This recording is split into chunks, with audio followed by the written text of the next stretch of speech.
is Michael Blessingen, and I have been the Director of Data Services at Healthvana for the past 3 years.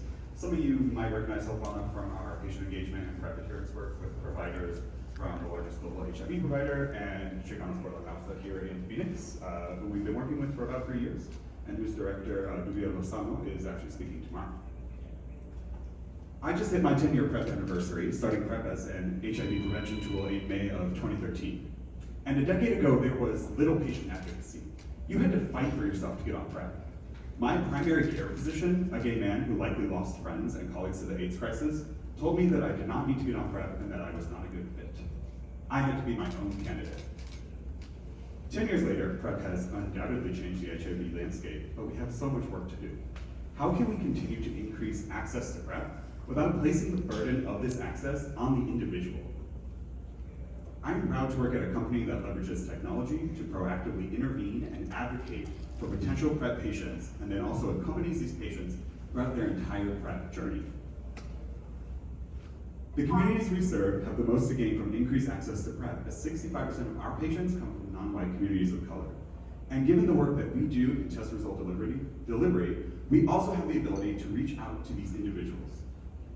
In 2017, a study published in Sexually Transmitted Diseases found that people who test positive for rectal chlamydia or gonorrhea have a threefold increased chance of acquiring HIV, and that this can persist for up to 1 year.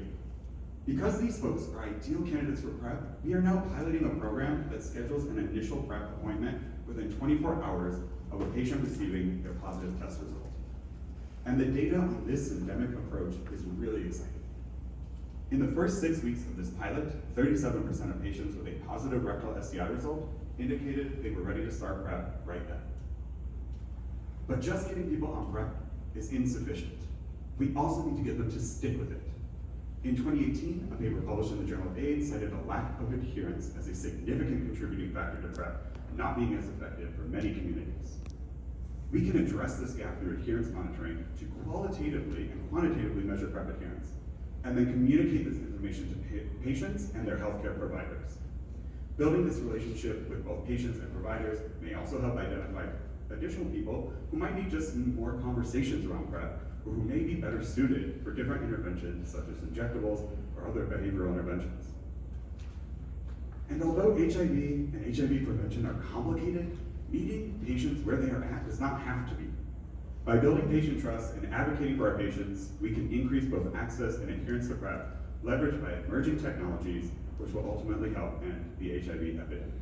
Thank you.